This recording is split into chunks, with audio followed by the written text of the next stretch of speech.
Welcome back to the Ignore the Template podcast, the only FPL podcast on the entire internet, hosted by this guy. No, me. My name is Devin, and today we are reacting to Gameweek 22. So, order of operations, I think we're going to start super big, just talk super generally about how the game week went, specifically for FPL. I hope I didn't just peek my mic there. Might have to adjust that. Then as we go through the episode, we're going to get more and more specific until we talk about my team, how I did, and how my scout team, free hit team, did as well. So that will be the episode today. I'll also have an episode coming out before the Game Week 23 deadline. So I just wanted to give a heads up. And that will be out on YouTube as well as your favorite podcast platform. So like and subscribe if you like this kind of content. If you want to see me continue doing 2 episodes a week, then yeah, do that because it helps the channel grow, and maybe this will become something, but if not, that's fine too. Okay, kicking it off, and this will not be respecting any timeline or chronology. I'll just be doing total stream of consciousness.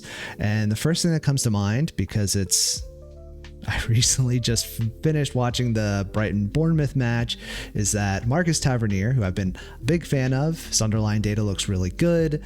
My only concern that I've had for him is that his minutes weren't always guaranteed, but with Semenyo leaving, the big talking point is that he took the penalty, which I think this might have been his second or third penalty he's taken so far this season, but on penalties, however, came off injured. And then after the match, the manager who I'm drawing, Areola, had mentioned that it was a hamstring issue, so don't rush to bring him in.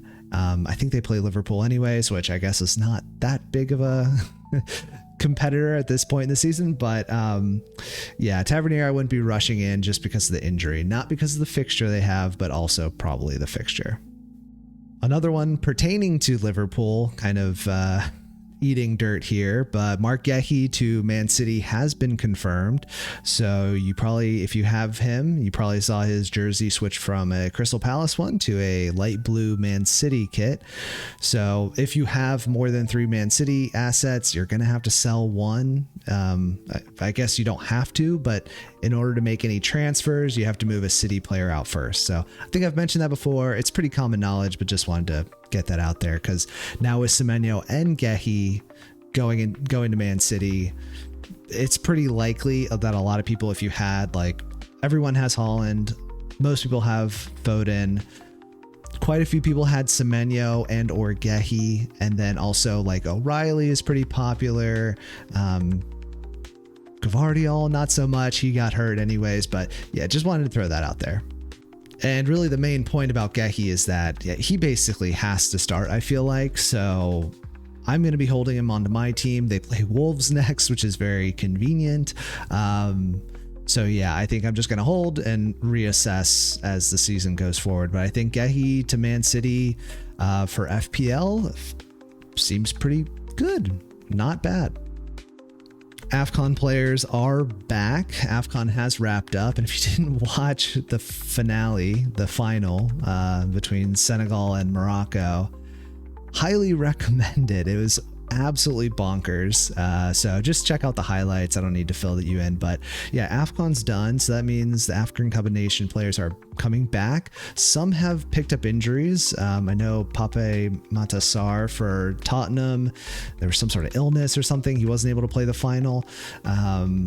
So stuff like that.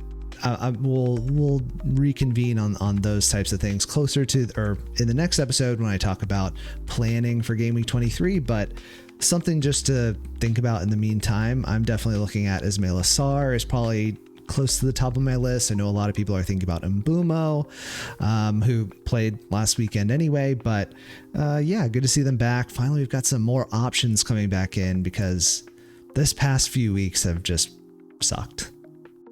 And one of my last few points I want to make is that Foden came off injured with some sort of hand injury, but supposedly Pep has already come out and said that he will be ready to play the next match. He has some sort of protective equipment that he'll be fine there. Who else? Palmer injured, but I think he's okay, but that's a little suspect to me, honestly. Palmer probably I could talk about him all on my own podcast on a separate episode, but yeah, wouldn't be moving him in. I think he just still has too many question marks over him. Saka, star boy, star bum, getting benched, not ideal, but he is fit, so I would have expected him to play at Nottingham Forest, if I'm completely honest, but I would expect him to play against Manchester United, probably a more historically big fixture for them. They got to get every point they can. They're leading, but the margin's not as big as you would probably expect, considering how bad Man City have been. Liverpool aren't even in the conversation. Aston Villa continue to drop points. So you would think from a practical standpoint, Saka would have to start the next league match, but of course they have Champions League in between then and now, so delay any decisions on that. And then the final point, just super general, this game week sucked. So if you felt like unlucky this week, I think everyone probably felt some level of unluckiness. It was just one of those like low scoring weeks. And I went through the top scorers of the week. I looked at all of the double digit hauls, so like 10 points or more. There were 7, and 3 of them were goalkeepers. So I think it was Sells, Pickford, and I'm drawing a blank on the last one. Oh, Sanchez. So yeah, not exciting. It was kind of a defensive week. A lot of things went against expectation, I think.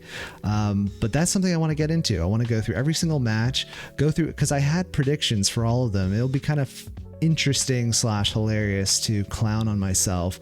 But also maybe I can justify my predictions based on how the underlying data went if the observed score didn't go my way. So I think I've got myself covered either way.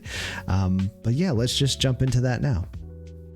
Okay, and I'm going to try to keep this a little bit snappier, because the last time I talked about every single match of the game week, the podcast was like well over an hour. I've got more things I want to talk about that I think are a little bit more important for FPL. So let's run through each game, and starting off with the absolute biggest blunder of my predictions. I said 3-0 to Man City. It was 2-0 to Manchester United, and I watched this one, and I am not exaggerating by saying it could have been 6-0. It could have been more than that, honestly. There were a couple of offside VAR decisions that I think were a little harsh on Manchester United, honestly.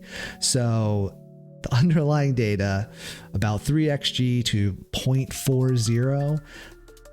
I don't know if I'm pretty sure that the VAR ones, they get pulled out of the XG numbers. So if those had actually gone Manchester United's way, which I think a lot of them were like 50-50, if not probably should have gone Manchester United's direction, this underlying 3.07 would have been way higher. Definitely. So a just result for Manchester United. They're looking really good. And looking back at my prediction, it was foolish, because I've mentioned multiple times, it's like Manchester United have a very good team. They've got a very good attack, especially. Midfield could use some work.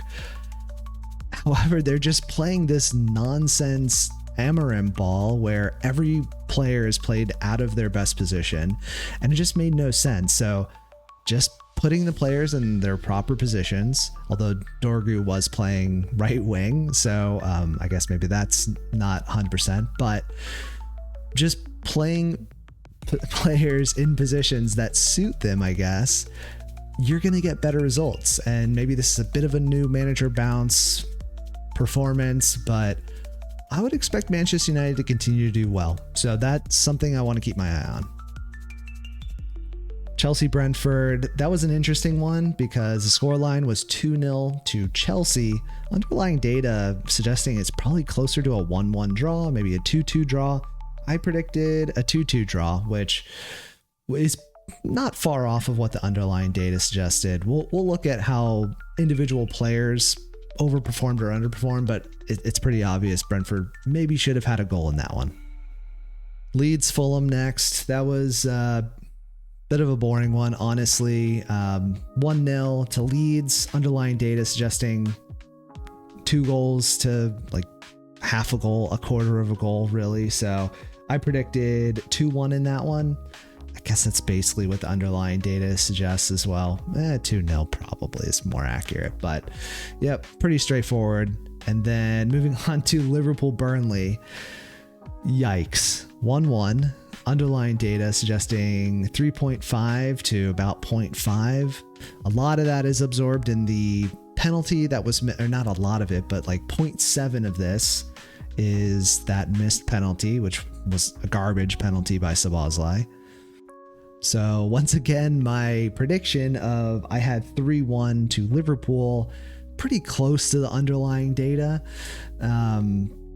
But that's not how it works. So yeah, 1-1, Liverpool looking very poor. And while they created a lot of chances and created a lot of shots, which didn't translate to goals, the overall play was just really slow and just pondering. And yeah, Liverpool do not look good. I'm debating if I should have a tangent about Arne Slot and obviously the Xabi Alonso news, but I'll save that for another podcast.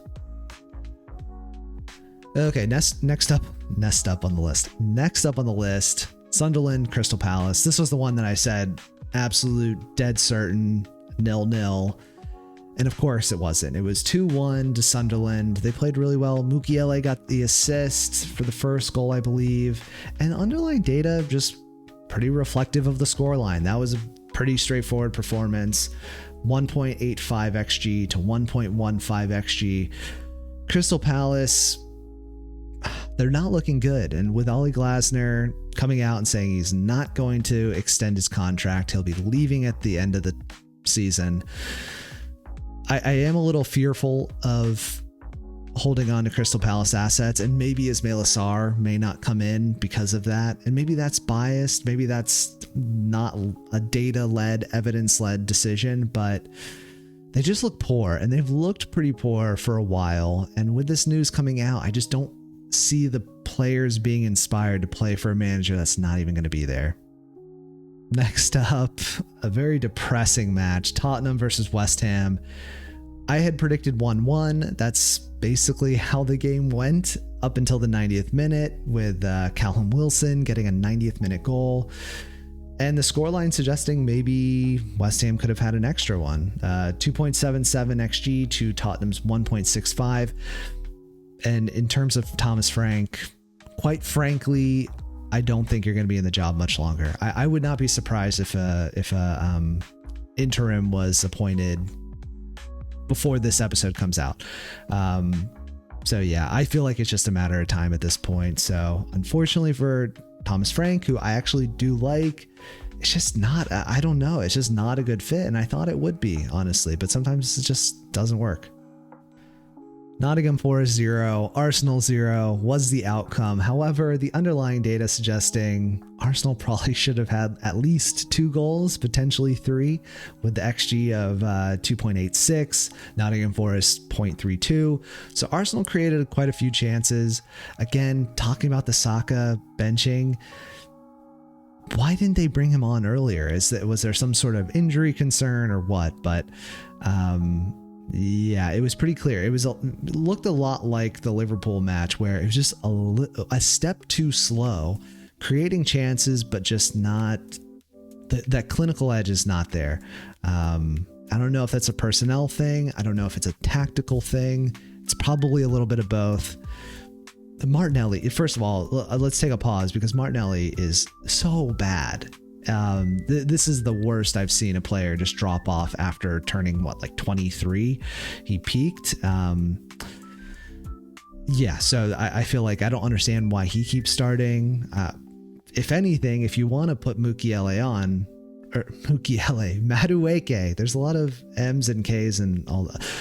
Madueke, if you want him to start, put him off to the left, or put Saka on the left, or do something a little bit different. Just play Trossard or whatever. But starting Martinelli week in, week out, that makes no sense to me.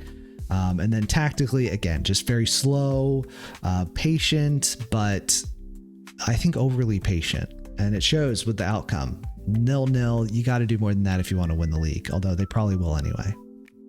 Moving on to the Sunday fixtures, we've got Wolves versus Newcastle. Oh, and just going back to the Arsenal Forest, I predicted a 1-0 win to Arsenal. So yeah, kind of close based on the underlying data, but yeah, outcome 0-0 draw. And going back to the Wolverhampton Newcastle game, 0-0, underlying data not impressive on either end. Forest starting to pick up more points, and this was one I actually tipped for Wolves. I thought this might be a 2-1 win to them, and neither team were able to create like any chances. So I was totally off on that aspect, but I was correct in that it wouldn't be a Newcastle win. I was pretty certain that Wolves would get something from this game. I think I just went a little bit too far with my praise of Wolves. And then Aston Villa Everton. Everton getting a 1-0 win, and this was huge for Pickford and Tarkowski. I owned both of them, obviously, so that was huge for me. And honestly, I didn't feel like Aston Villa created that much, as evidenced by the XG 0.91. As we could see with Arsenal getting 2.86, Liverpool getting 3.5, basically. Getting a huge amount of XG does not guarantee you goals, and getting a very pittance of an XG 0.91 probably gives you less of a probability of getting goals. And it was pretty bleak on either side. Everton getting a goal with 0.75 XG. I thought that throughout the match, having watched it, I thought that Everton were the slightly better team, but sometimes let's look at the shots. Let's take a peek, because I thought that Everton had bigger individual chances, but maybe Aston Villa took more shots. Let's take a look at shots. So Morgan Rogers with 6, Gasson with 3, 2, 2, 1, 1, and a bunch of ones. Everton, oh yeah, so looks like they had larger XG per shot, I'm guessing. Because the XG wasn't that far off, but the shots are looking drastically different, like double the shots. Do we have the shot? Look at all this stuff that Understat can do if you allow me to advertise for you. So yeah, they had double the shots, but the XG was pretty similar. So yeah, that's basically how I felt like the match went as well. And then the final match of the game week, I did talk about it a little bit. 1-1 XG, pretty much replicating that as well. 1 XG to 1.7 XG for Bournemouth. Oh, how did I predict? Oh, with the Villa Everton, I predicted a 1-0, so I just had it flipped. I had Villa coming away with a 1-0 win on that one. But for Brighton Bournemouth, I had predicted a 2-1 win for Brighton. And it was basically flipped. And I will just take a pause to say that Bournemouth were very impressive for me. I thought Tavernier looked great. I felt like Junior Krupi was great as well. He obviously went down for the penalty that they got, which that was in no way a dive. They're pulling out the cards for dives on that kind of thing a little bit too often, if I'm honest. But yeah, it was obviously rescinded, and then they got the penalty. But yeah, Bournemouth looking better offensively. They still look vulnerable defensively, but I'm going to be if Tavernier's injury is not as bad, that is probably a player I'm going to be considering. I'll probably be considering Junior Krupi if I'm thinking about bench boosting anytime soon. Who else? Adley was okay. Oh, actually, it was Adley who went down for the penalty. Sorry about that. I thought it was Junior Krupi. But yeah, honestly, throughout the match, it looked like it was going to be a pretty convincing win for Bournemouth. They probably could have gotten 2 goals, but it came down to the very end of the match where Brighton got that overhead kick. Check it out if you haven't seen it already. And it just ended up a draw. And that's how the week went. So let's stay in this kind of mode and go straight over to live FPL. Seamless transition, by the way, if you're following along on YouTube.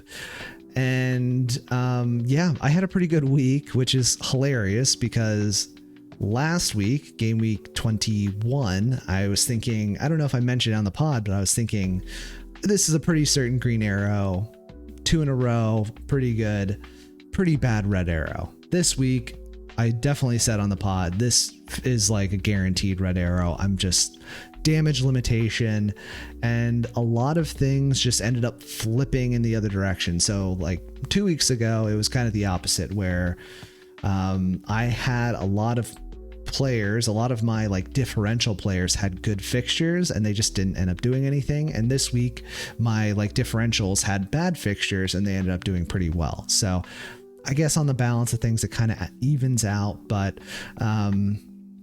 yeah, just going through, I had a 8-point green arrow, so 50 points overall, and that brought me up to 44k, which again, I still think is pretty decent at this point. I think the main thing for me right now is that I think I've got 2 or 3 free transfers to work with now. I actually, it's 2, but we'll talk about what I'm potentially planning on doing this week. Spoiler alert, probably rolling potentially. So hopefully I will have enough transfers to kind of deal with this Gameweek 24 fixture swing for Chelsea, for Arsenal. I think there's a couple other teams that have really good fixtures 24 onward. Manchester United as well. So yeah, I want to be able to manage that, but kind of just take my lumps in the meantime. And this one was where I didn't have to take any lumps because my differentials did pretty well. So starting through the most differential, Jack Grealish, which, yeah, why do I have him? He got 3 points. He got the -1 point last week. And yeah, 3 points here, just the clean sheet point. Fine. I'm not worried about that. Lacroix, I was expecting more from. Obviously, I had anticipated a 0-0 for this one. And I think on balance, that's probably what a lot of people would have said. Like on paper, that probably would have been a likely result. Ended up conceding 2 goals. He didn't get defensive contributions. And overall, just kind of a poor match from Lacroix. Pickford was the biggest gainer for me, I believe. 10-pointer. Very happy with Pickford. I don't see myself swapping to Raya anytime soon or any of the other popular goalkeeper picks. I think I'm just going to stick with Pickford. That seems fine. Similarly, Tarkowski with 8 points. Enzo Fernandez with 6. Mukiele with 6. Again, if they would have drawn 0-0 and Mukiele didn't have to get the assist there, it would have been 6 points, 6 points here. Probably would have been a bigger green arrow, but we can't all get what we want. And in terms of threats to my rank, the biggest threat to my rank was Morgan Rogers, who did absolutely nothing, although he did take like 6 shots in that match.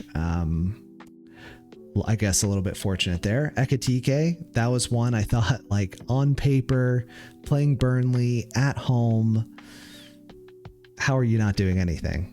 So 2-pointer there, very fortunate. Declan Rice, 3 points, but I guess when you're comparing that to, I have Saka, who got 1 point, not really a threat minimization on that front. Bruno G, I think he's massively overperformed, as I've said multiple times. We can look at the data for that as well. But coming away with only 3. Wilson, 2 points, another player who just has massively overperformed, maybe coming back down to earth a bit. Raya with 6, which, clean sheet, that's fine. Timber, 5, clean sheet, probably got a yellow card.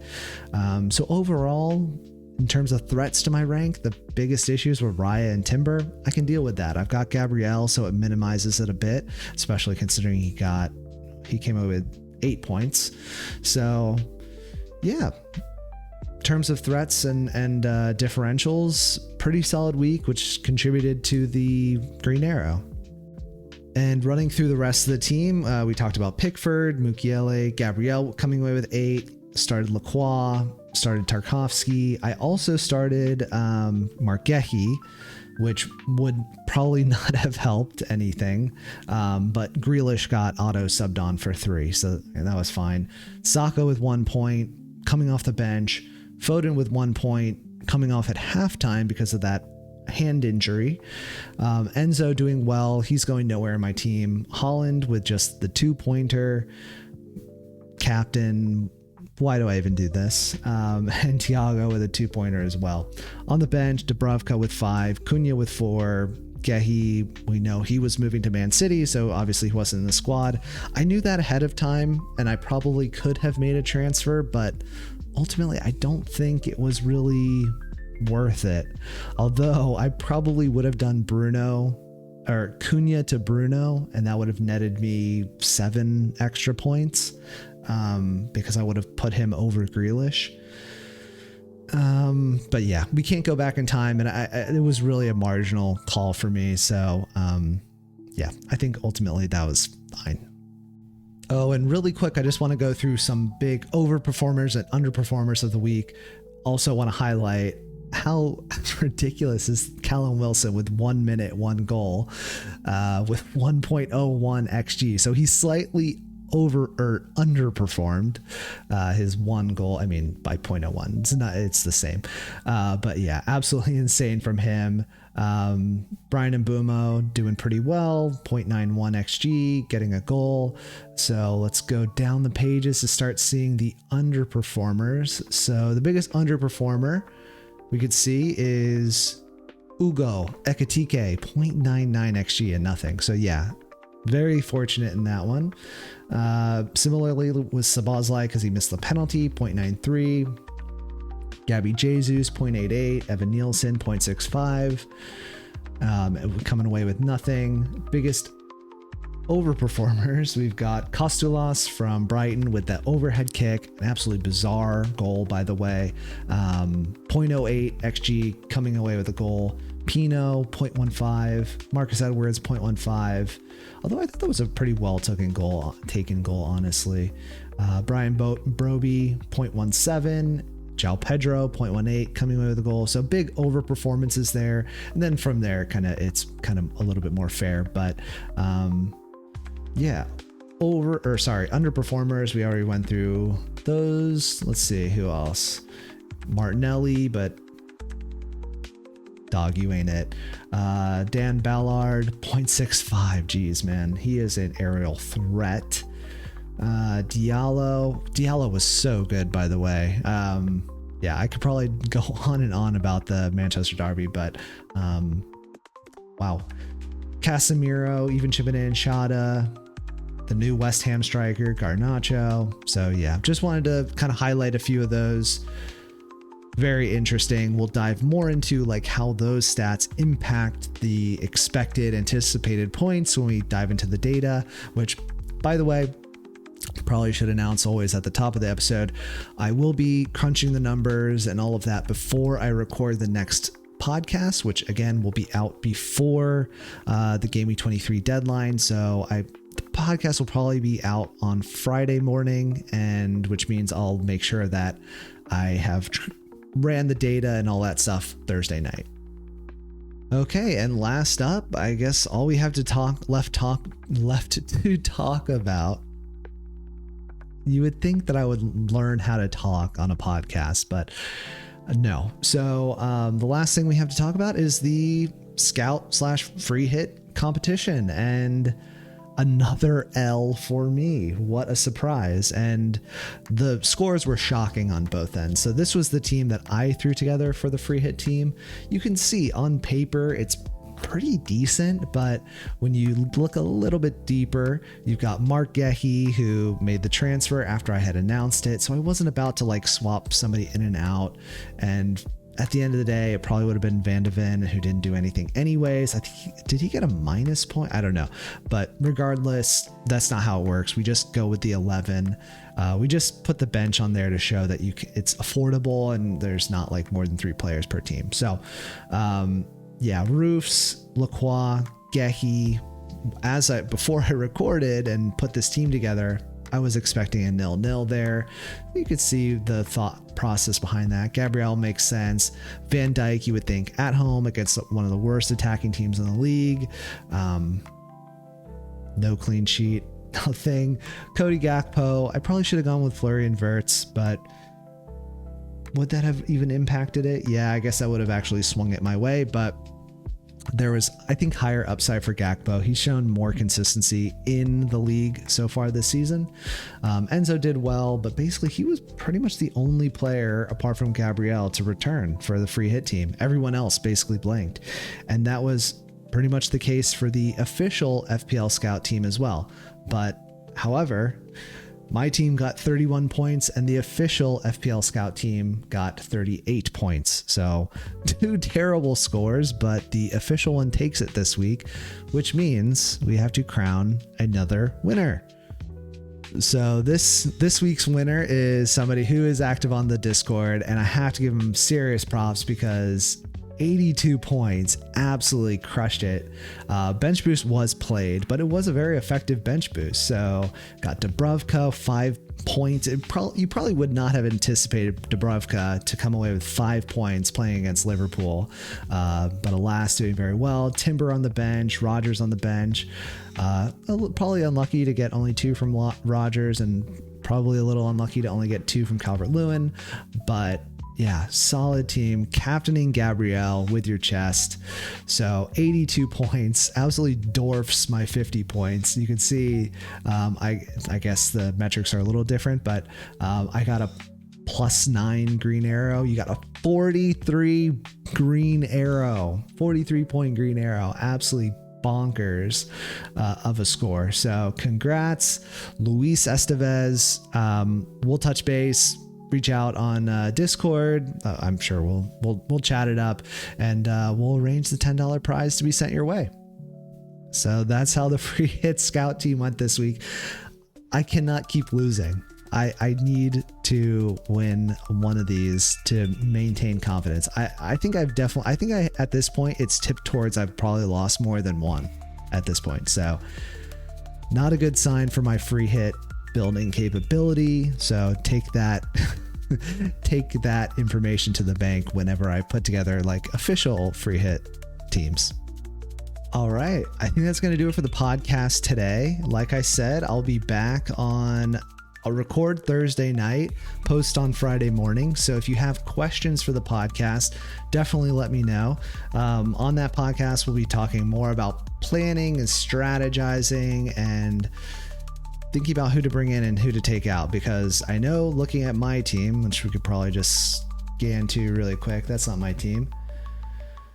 This is my team.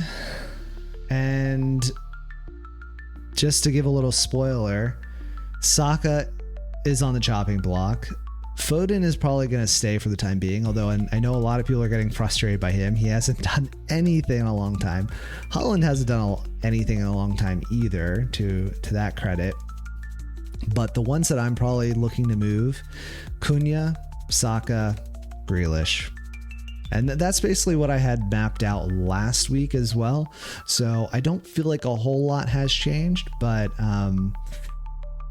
moving back to this camera, and yeah, we'll be talking about all of that, and hopefully it will help you digest your own teams as well, because we'll be going through all the data, looking at who has the highest projected points across the next 5 fixtures and all that good stuff. So if you want to stay tuned for that, you want to get notified, ring the bell, guy. No, just subscribe, like, do whatever, and I'll be here and the podcast will be coming out.